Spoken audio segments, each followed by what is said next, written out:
అందరికీ నమస్కారం.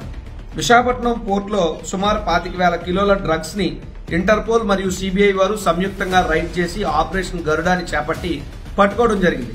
పట్టుకున్న తర్వాత అసలు ఇది ఎక్కడ బుక్ అయింది, ఎవరి పేరు బుక్ అయిందన్న వివరాల్లోకి వెళ్తే బ్రెజిల్ దేశం నుంచి బుక్ అవ్వడం జరిగింది. సంధ్యా ఆక్వా ఎక్స్పోర్ట్స్ అనే కంపెనీ పేరు మీద. ఈ సంధ్యా ఆక్వా ఎక్స్పోర్ట్స్ కంపెనీ ఎవరిది, సిఇఓ ఎవరు, ఎండి ఎవరు అంటే కోనం కోటయ్య చౌదరి మరియు వీరభద్రరావు. అసలు వీరిద్దరూ ఎవరు అంటే చంద్రబాబు నాయుడికి అత్యంత సన్నిహితులు. దామచర్ల సత్య మరియు రాయపాటి జీవన్లకు అత్యంత సన్నిహితుడే ఈ కోనం కోటయ్య చౌదరి. వీరు తెలుగుదేశం పార్టీ అధినేత చంద్రబాబు నాయుడికి ఈ డ్రగ్ మాఫియా ద్వారా కొన్ని వందల వేల కోట్ల రూపాయలు రాబోయేటటువంటి ఎన్నికల ధనం సమకూర్చడంలో భాగంగానే ఈ డ్రగ్ మాఫియాకి తెరలేపినట్టు తెలుస్తుంది. నిజంగా తెలుగుదేశం పార్టీ టీడీపీ అని ఒకప్పుడు ఉంటే ఈ రోజు తెలుగు డ్రగ్స్ పార్టీగా చంద్రబాబు నాయుడు మార్చేశాడు. ఆ పార్టీలో డ్రగ్ మాఫియాగాళ్లకు, ఎర్రచందనం స్మగ్లర్లకు, అవినీతి పరులకు, అక్రమార్కులకే అగ్ర తాంబూలం అన్నటువంటి విషయం ఈ రోజు మరోసారి సుస్పష్టమైంది. చంద్రబాబు నాయుడికి, నారా లోకేష్ కి నేరుగానే ఈ డ్రగ్ మాఫియా వాళ్లతో సంబంధాలు ఉన్నాయి.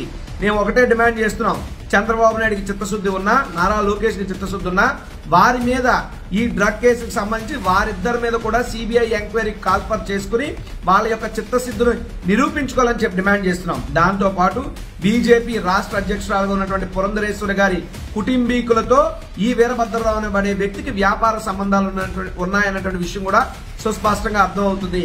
గతంలో ఈ వీరభద్రరావు అనే వ్యక్తి విదేశీ విమానంలో మహిళలతో అసభ్యంగా ప్రవర్తించినటువంటి కేసుల్లో కూడా నిందితుడిగా ఉన్నాడు అన్నటువంటి విషయం కూడా తెలియవస్తుంది. ఈ డ్రగ్ మాఫియాలన్నిటికీ కూడా ఒక కింగ్, ఒక బాస్ ఎవరైనా ఉన్నారంటే అది నారా చంద్రబాబు నాయుడు. అయితే ఇక్కడ దొంగతనం చేసిన వాడే పారిపోతూ దొంగ దొంగ అని అరిచినట్టుగా నిజమైనటువంటి డ్రగ్ మాఫియా కింగ్ అయిన చంద్రబాబు నాయుడు జగన్మోహన్ రెడ్డి గారి ప్రభుత్వంలో డ్రగ్స్ పెరిగిపోతున్నాయి అన్నటువంటి మాట మాట్లాడటం ఎంతో హాస్యాస్పదం. ఇక్కడ మీరందరూ గమనించాలి, విశాఖపట్నం అంటే డ్రగ్ క్యాపిటల్ అని చెప్పి మాట్లాడుతున్నారు దిక్కుమాలలో. విశాఖపట్నంలో పోర్టు ఉంది కాబట్టి పోర్టుకి రవాణా ద్వారా వచ్చినాయి. గుజరాత్ కో పోర్టు ఉంది, ముంబైకో పోర్టు ఉంది. ప్రతి పోర్టులో కూడా ఇలా పట్టుబడుతూనే ఉన్నాయి. నెంబర్ 1. నెంబర్ 2, ఈ పోర్టు అనేటువంటిది పూర్తి అడ్మినిస్ట్రేషన్ అనేటువంటిది పోర్టు పరిధిలో సెంట్రల్ గవర్నమెంట్ చేతుల్లో ఉంటుంది తప్ప స్టేట్ గవర్నమెంట్ చేతుల్లో ఎక్కడ ఉండదు.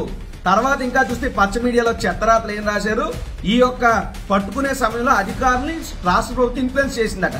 ఎలా చేస్తుందండి? ఇంటర్పోల్ అధికారులు, సిబిఐ అధికారులు ఏమైనా రాష్ట్ర పరిధిలో ఉంటారా, కేంద్రం పరిధిలో ఉంటారా? కాబట్టి పచ్చ మీడియా వారికి చెప్తున్నా, ఏదైనా వార్త రాస్తే నమ్మేటట్టు ఉండాలి తప్ప ఉమ్మేటట్టు కాదు. ఈ రోజు చంద్రబాబు నాయుడు తాను అడ్డంగా దొరికిపోయినటువంటి డ్రగ్ మాఫియా దొంగలతో కలిపి తనని తాను కప్పిపుచ్చుకోవడానికి ఆ బురదని పార్టీ మీద, వైఎస్ఆర్ కాంగ్రెస్ పార్టీ మీద రుద్దే ప్రయత్నం చేస్తున్నాడు తప్పితే ఇంకొకటి కాదు.